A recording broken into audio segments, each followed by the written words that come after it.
Verið velkomin í Hljómahöll, þar sem fullkomin aðstaða fyrir árshátíðir, veislur, ráðstefnur og viðburði af öllum stærðum og gerðum. Við þjónustum þinn viðburð frá A til Ö. Nánari upplýsingar á hljómahöll.is.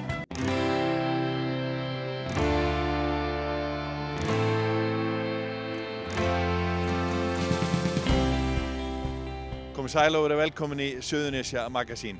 Í þessum þætti sýnum við ykkur nokkur skemmtileg innslög frá því fyrr í vetur og í vor. Jæja feðgar, 30 ára afmæli Jóns og Margeirs og Margeir. Þetta nú, já, þú getur bætt ykkur áratugum við þetta afmæli. Já, ég byrjaði að eignaðist með fyrsta vörubíl 1. nóvember 1970 og búinn að vera með þá síðan, 52 ár núna. Þannig að byrjaði þá á vörubílastöðinni í Grindavík og var að flytja hérna bara hvað sem til féll, fisk, sand og efni og annað. Kaupi svo fljótlega krana og setja á bílinn og er nánast búinn að vera með það svona óslitið síðan. Og eingöngu núna, já, allavega 30 síðustu árin alveg óslitið. Hvernig var andinn í Grindavík rúmlega 1970? Hann var mjög góður. Mikið trafík, mikið hérna í kringum útgerðina. Þannig að það var mikið að vera bara og meiri vinna var náttúrulega hjá okkur. Það var aðalega á veturnar. Það var rólegra fyrstu sumrin á svona yfir sumartíman. Það var hægara svona en svo fór það að breytast. 73 þá náttúrulega eftir gos, í Vestmannaeyjagos, þá verður mikil uppbygging hérna að vinna. Verður að leggja Grindavíkurveg og þetta jókst bara svona fiskflutningar og allt sem tilheyrði því. Það var spennandi að spyrja þig aðeins út í það þegar Eyjahúsin komu. Þetta sama gerðist á fleiri stöðum eins og í Keflavík, en þetta hefur verið svolítið sérstakt eða ekki að upplifa það, hvernig það varð til heil byggð á mjög stuttum tíma. Jú, þetta var svolítið sérstakt svona og það lá við að það var unnið þarna mjög langur vinnudagur, bara langt fram á kvöld, að það var mikið pressa að leggja þarna, eða gera púðan og göturnar og það allt saman klárt og húsin komu bara, minnir að hvert hús sé í 4 einingum, eða hafi verið í 4 einingum þegar þeir komu með þau. Þetta var mjög spennandi að sjá þegar þeir voru að koma svíarnir og sturta hverri einingu af og raða þessu saman. Það var greinilega að þeir voru búin að gera þetta mjög lengi. Þannig að, Jón, þú fylgir pappaðinum í þessu og hvað, kemur svo inn í, þið stofnið saman fyrirtæki þegar pappiðin vildi fara að fá eitthvað úr fjölskyldunni með? Já, 92 þá stofnum við Jón og Margeir saman og það svona leiðin lá nú þangað svona. Búin að vera fikt í þessu dóti bara í mörg ár og við erum náttúrulega í kringum þetta og alast upp í þessu, þannig að við vorum búin að sitja þetta eitt kvöld og hugsa svona hvað maður verið að fara að gera og þannig það var úr að við stofnum Jón og Margeir og kaupum okkur fyrst sendibíl eða svona flutningabíl og förum að keyra fisk. Og fljótlega eftir þá vorum við komin með trailer og að keyra malbyggi og svo gámalyftu og að keyra gámum fyrir fyrirtækin. Þannig að þetta hefur svona aðeins undið upp á sig í sinn tíð. Þannig að var það reksturinn strax viða meiri heldur en þegar pappiðin var einn að og þannig að var það alveg svona stefna hjá ykkur að verða stærri og meiri? Já, við vorum fljótlega konum með held í 3-4 bíla, bara árið seinna og svo náttúrulega bættist við svona starfsmenn bara inn í hópinn og þetta svona vatt upp á sig og aukin vinna og var svona mikið breytingin í fiskhús svona fór að færast mikið meir út í gáma heldur en var. Tógarnir að koma að landaði í gáma, þannig að þetta var á svo miklu svona viða meira allt, þannig að og svo náttúrulega bara leiti eitt af öðru, þetta bara vatt verulega upp á sig og enn að því. Og hvað þetta orðið mikil starfsemi í dag? Hvað með marga starfsmenn og við sjáum að þið eru með mjög stóran bílaflota? Við erum 22 hérna í dag og erum með 16 bíla og 4 gröfur. Fórum í þessa jarðvinnudeild hérna 2016 svona byrjuðum þá og síðan erum búin að vera vinda upp á sig og búin að vera hérna með verk fyrir bæði Voga og Grindavíkurbæ og Sveitarfélag Ölfuss. ásamt svona fullt af bara öðru sem við verið í kringum þetta, þannig að það hefur breytt rekstrinum. Þetta harmonar vel saman með annari vinnu. Svona ef við kannski verið eins rólegir í fiskinum á sumrin og veturnar, þá erum við mikið í jarðvinnu og þannig að þetta fer vel saman í dag. Þannig að það ekki lengur eitt kall á vörubíl og með krana? Nei, það orðið mikið breyting á því. Nú kíkjum maður bara á þetta svona, annars slagið svona og með góða menn á kranabílunum. Jú, ég tek svona dag og dag svona ef þess þar með. En svona ég ætla nú að fara svona að hægja svona allavega á því svona. En við erum, eins og ég segi, við erum með flotta stráka, alveg 150% á öllum bílum og öllum tækjum og gröfunum og öðru og það alveg sama. Lykillinn að þessu? Já, það það bara, já. En þetta náttúrulega eins og ég segi, við vorum náttúrulega bæði Jón og Eins Árni að þeir voru svona... Eins sonaðinn? Já, sá yngri, að þeir voru rúmlega 50, þá voru þeir náttúrulega farnir að bæði að hjálpa mér og smíða og bara alls konar aðstóð í kringum þetta og það létti oft mikið á manni. Og þegar þið voru yngri, voru þið þá að þvælast með þér? Já, mjög mikið. Mjög mikið það. Það lá við að, það voru kannski ekki orðnir svona bílstólar fyrir börnin þá og öryggisbelti en þetta fór allt vel. Þeir voru, þeir þvældust og þau alls saman krakkarnir með mig bara hingað og þangað. Við fórum á vörubíl með þess að vikuferð í hjólísi upp í sumarbústað upp í Borgarfirði og það var bara farið á vörubílnum, það var ekkert annað. Farangurinn var bara á pallinum og útilegur og svona, það var engin annar bíl og þetta var bara gaman að þessu. Þetta frábær hugmynd inn í nútímann. Já, akkurat, já. En þetta virkaði vel. Þannig að þú ert búin að vera inn í vörubíl eða flutningabíl frá því þú fæddist nánast. Já, ég hef nú grunn það, ég hef verið búinn til þar. Þannig að það svona? Já, við þurfum kannski aðeins að fara við þetta með mömmu, en það sama. En já, ég hef búinn að þvælast hingað og þangað með honum og þetta hefur bara snúist það. Glódís, hvernig stóð því að þú byrjaðir í hestamennsku? Ég bara... Og hvenær? Ég hef verið í hestunum bara allt mitt líf og afi minn og amma voru í þessu og svo mamma mín líka og bara fjölskyldan mín hefur verið alla tíð í þessu þannig ég bara hef farið í gegnum þetta með þeim bara. Já. Og hvað þarf maður að gera þegar maður á svona mikið af hestum? Hvernig með umhirðu og slíkt? Það bara... Og þjálfun? Þjálfun. Já, bara ég þjálfa flest hrossin mín sjálf og að hjálpa yngri systur minni líka. Og eins og núna þá kem ég að gefa kvöldin og pabbi minn gefur á morgnana alltaf og svo hlaupum við út á daginn við fjölskyldan bara, hefum gaman að þessu. Já. Hvað mikið mál að hugsa svona, er þetta 3 á dag sem að þið eruð að koma í hesthúsið? Já. Verður að gefa þeim alla... Gefa þeim á morgnana, svo erum við ég flest allan daginn og þá náttúrulega gef ég hádegisgjöfina og svo förum við heim og komum kvöldi og gefum þeim kvöldmatinn. Og þú verður alltaf að keppa helling? Já, ég að keppa svolítið. Og hvernig hefur það gengið? Það hefur gengið mjög vel gegnum tíðina. Þarf maður að hafa eitthvað sérstaklega hæfileika til að vera hestamaður eða er þetta, getur spurt, er þetta fyrir alla? Það geta svo sem allir haft gaman að þessu og allir gert sitt besta og ná sér kennslu og verið betri. Og já, ég held að allir sem vilja vera í þessu geta bara byrjað og æft sig og gert sitt allra besta. Þú búinn að keppa alveg frá því þú varst lítil eða? Já. Hvenær byrjaðir þessu eru? Ég held að fyrsta mót mitt hafi verið þegar afi teymdi mig, ég held að ég hafi verið 3-4 ára. Já. Ég hef verið mjög sterk í fjórgang og slagtímatölti og tölti finnst mér mjög skemmtileg líka. Svo finnst mér 5 gangur og skið, það rosa gaman líka með. Og í hverju ertu best? Mínar sterku greinar eru fjórgangur og slagtímatölt. Og hvað eru markmiðin framöndan? Ég heyri að það er landsmót í sumar? Já, það er landsmót framöndan og bara gera mitt besta og halda áfram á sömu braut, held ég. Og hvernig svona, þetta nokkuð stór grein hérna á Suðurnesjum eða ekki, hestamennska. Hvernig að stunda hana hérna á svæðinu?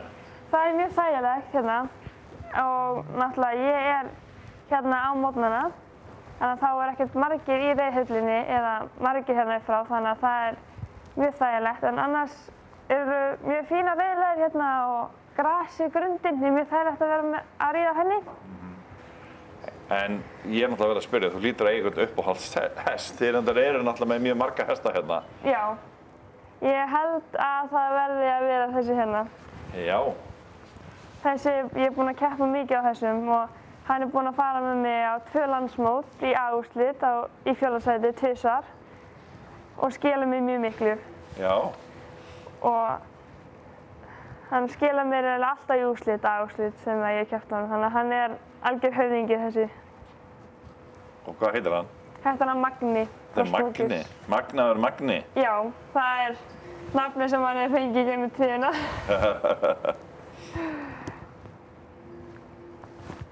Hvað er þetta með samband milli manneskju og hestsins? Hvað er það sem að... Ég byrja á að keppa honum og þekka hann 9 ára. Þannig að við erum búin að vera svolítið lengi saman og við erum bara að þróa sambandið okkar mikið og hann var rosalega frábær kennari og systir mín hefur fengið að keppa á honum og það er gaman að hafa eitt svona höfðingja sem kennir. Hann er gamall? Já. Nei, hann er 13 vetra. Já. Þannig að svo er þetta frænkan sinna. Þetta er frænkan hans. Ertu að keppa á mörgum hestum? Þetta eru allt keppnishestar hérna. Þetta eru allt keppnishestar hérna? Já, í þessu húsi og svo hinu líka nema við erum með 2 ungkross sem eru bara svona í talningu. Hvernig með, þú segist að þjálfa líka, er það ekki óvanlegt fyrir svona unga konu eins og þig? Eða hvað, er þetta algengt eða? Já, ég held að ég sé einhverja að þjálfa líka fyrir einhverja. Þannig að ég náttúrulega þjálfa mjög mikið fyrir okkur sjálf þegar við erum með rosalega mikið af hestum. Og já, við fjölskylduna eigum nóg af hestum og þannig að það er alltaf nóg að gera. Líf þitt snýst bara hestamennsku? Já, það hefur alltaf verið þannig. Ég vakna á morgnana og kem hérna upp í hesthús og byrja að þjálfa. Og svo þjálfa ég svona til, ég er svona oftast búinn 1-2 eitthvað svoleiðis með alla. Og þá fer ég bara, þegar ég er búinn að klára allt að þjálfa og moka og gefa þeim, þá fer ég heim og fer að læra og svo fer ég hérna aftur upp í hesthús og gef og er eitthvað hérna svo bara heim og sofa sko. Það er bara hérna og læra annars bara, já. Já. Hvað er svona mikilvægast í keppninni?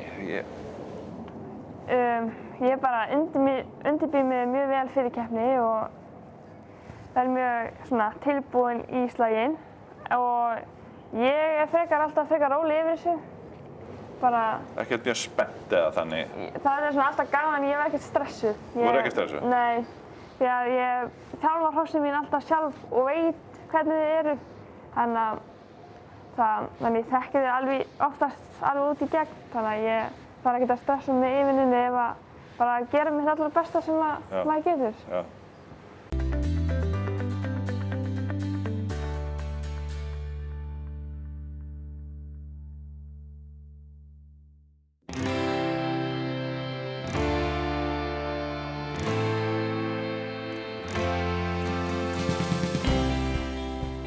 Við heilsum ykkur úr byggðasafninu á Garðskaga og þar er meðal annars sagt frá verslun sem var í 50 ár í garðinum og mjög merkileg saga. Það sem var mjög vinsælt að fá appelsín og lakkrísrör. Lakkrísrörin voru af vísu búin þegar við komum en hér eru góu og karmelu og mjög margt skemmtilegt sem við ætlum að sýna ykkur núna í þættinum. Það eru margir stórmerkilegi hlutir á Garðskaga en nú eru þið búin að, hvað ég að segja, endurvekja byggðasafn hérna og með ýmsum nýjung. Hvað getur þú sagt okkur það, Margrét, forstöðumaður safna í Suðurnesjabæ? Já, það nú aðalega gleðilegt að við skulum vera búin að opna núna fyrir sumarið og opið alla daga alveg fram í septemberlok og við höfum verið að breyta og bæta hérna aðeins í vetur og einn af þessum merkilegu hlutum sem að þú nefnir núna af öðrum ólöstuðum, þá var það innréttingin og verslun Þorláks Benediktssonar sem rak verslun á Akurhúsum í Garði frá 1921 til 1972. Þessi innrétting er búin að vera lengi í safninu, var upp á lofti undir súð. En nú er hún komin hingað niður og þjónar núna móttöku safnsins, safnbúð og það sem við tölum alltaf að hér er svo mikið af túristum og ferðamönnum að þetta verður náttúrulega líka upplýsingamiðstöð. En núna það er meira í boði fyrir ferðamennina sem að koma, mjög margir út á Garðskaga og njóta náttúrunar og skoða vitan og annað. Þetta er svona auka viðbóti við það. Já, það er náttúrulega margt í boði í Suðurnesjabæ og hér á Garðskaganum er náttúrulega þetta myndarlega safn og veitingahús í sama húsi, Röstin, það eru vitarnir og það eru göngulegir hérna í fjörunni og mjög ríkt fuglalíf og svo hefur sést æði oft núna undanfarna daga til hvala og það er nýtt veitingahús hérna líka og ég get talið upp, ég get verið næstu 10 mínútur að telja upp hvað er hægt að gera í Suðurnesjabæ. Þannig að þú ert safnstjóri hérna og þið getur verið mjög ánægðar náttúrulega með þessa skemmtilegu, þér að endurvekja verslunina sem var hérna í 50 ár. Hvernig hafið þið gert þetta? Við byrjum bara á því að hlusta fólki hérna á svæðinu. Hvað vildi fólkið sjá? Sögur fólksins og þeirra minningar og við vorum bara að vinna með það. Við erum eiginlega bara verkfæri í því sem að fólki vil sjá hérna á svæðinu. Þannig að við byrjum á því að færa þessa verslun. Við fengum styrk frá uppbyggingarsjóði Suðurnesja til að opna verslun Þorláks Benediktssonar aftur hérna á safninu og svona kom þetta út og fólk var bara mjög ánægt hérna á svæðinu. Hvað var til úr verslun Þorláks Benediktssonar? Voru til myndir eða munir og hvað er það að sýna úr versluninni? Það var til gríðarlega mikið af munum. Það varðveittist búðin sjálf og skjalasafn Þorláks en engar myndir úr versluninni. Það er engar myndir til, allan ekki sem við höfum fundið, af fólkinu sjálfu og húsinu utan hús, en ekki innan úr búðinni. Það er ýmislegt skemmtilegt sem hefur svona komið upp úr krafsinu, hluti sem voru til og annað og þið eruð að tengja líka liti og annað sem voru á þessum tíma. Já, við erum með þessa 3 liti sem að Slippfélagið fór í samstarf við okkur og er að selja þessa 3 liti og nöfn sem tengjast þessu verkefni. Það voru þessi 5 litir í gangi á þessum tíma og Þjóðminjasafns Íslands kom til að aðstoða okkur við að litgreina. Þannig að við erum með þessa 3 liti hérna og það er að kaupa þá í Slippfélaginu. Voru sömu litirnir í versluninni og voru mikið á þessum tíma almennt í notkun? Sömu litirnir héldust frá 1921 til 1972. Búðin hélst alltaf eins með sömu litunum. Það er svolítið magnað. Já, mjög skemmtilegt. Þetta er óhætt að segja að það hafi tekist vel upp með uppsetninguna á þessu og svona, þetta er mjög áhugavert. Ja, eins og Tanja var að segja, þá er engar ljósmyndir að virðist vera til innan úr versluninni en hingað hefur náttúrulega komið mikill fjöldi af góðu fólki sem hefur heimsótt okkur á meðan á þessu í vetur núna þegar við vorum að gera upp verslunina og þau hafa deilt með okkur minningum sínum og þannig varð verslunin ljóslifandi eins og ljósmynd. En hvað er að helsta svona sem að kemur upp úr krafsinu sem að þið eruð að sýna okkur hérna? Það eru gamlar tengingar hérna úr garðinum við hluti sem að þið þurfa að segja okkur. Já, við hlustum bara á þessar sögur og við tökum það til okkar og við hugsaðum hvað getum við verið með á opnunni og fengum þessa skemmtilegu ábendingu. Já, þegar ég kom í búðina það var alltaf hérna appelsín í gleri með lakkrísröri og það var það sem við bauðum upp á með aðstoð ölgerðarinnar.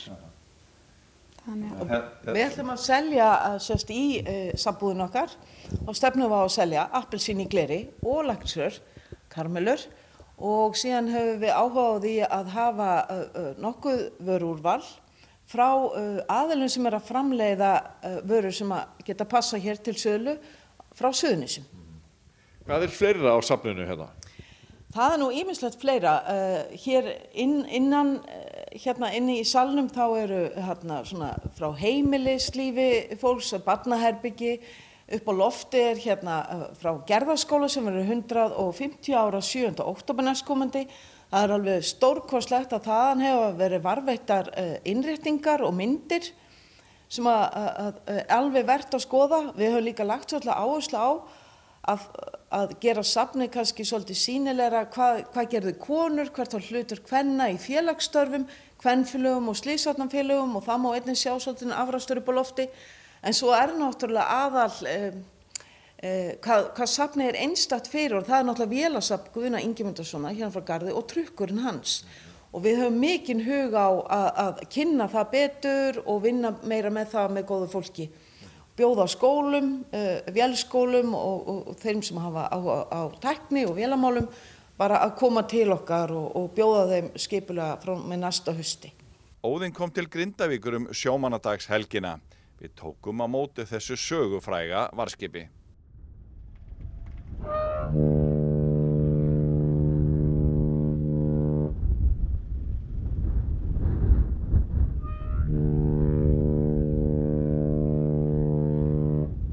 Guðni T.H., velkomin til Grindavíkur. Þú hefur væntanlega aldrei komið svona til Grindavíkur áður það? Nei, ég hef aldrei, hver veit, ég var eitt sumar á fraktskipi og nú þarf ég að rifja upp í minningunni hvort við komum hér við þegar við fórum á ströndina.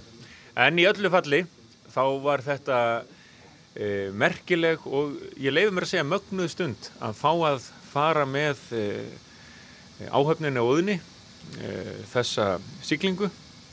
Og ég í raun djúpt snortinn. Hér hafa árabil hollvinir Óðins lagt nótt við dag, viljað sýna skipinu og sögunni sjálfsagða virðingu og uppskera nú, ef svo má segja, árangur erfiðisins með því að við komum hér á þessum fallega degi og þetta frábær leið til þess að sýna sögunni þá virðingu sem hún á skilið, sögu þessa skips, sögu landhelgisgæslunnar. Óðinn kom til Íslands 1960 og var þá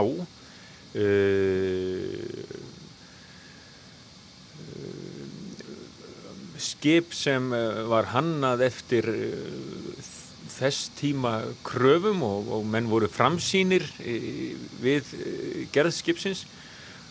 Það hentaði vel til björgunarstarfa og sýndi það nú svo sannarlega í verki og átti svo líka sínar mögnuðu stundir í þorskastríðunum.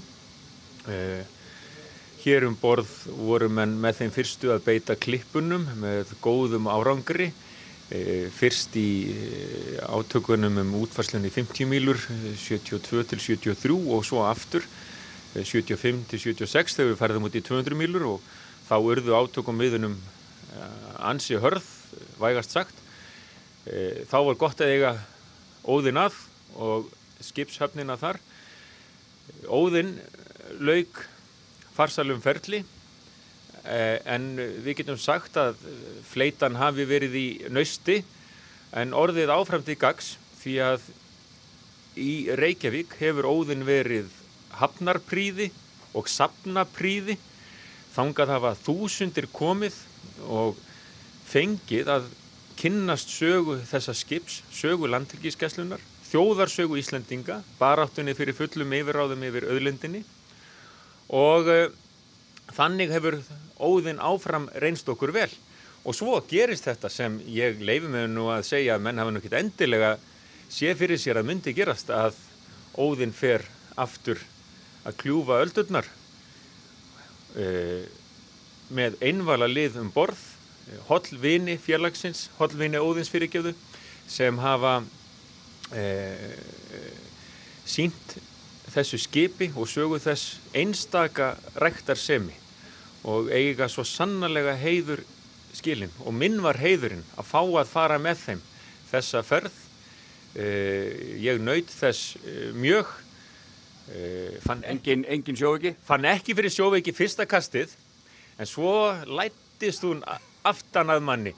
Ég settist niður og ætlaði að fá mér kjötsúpu með áhöfn og gestum.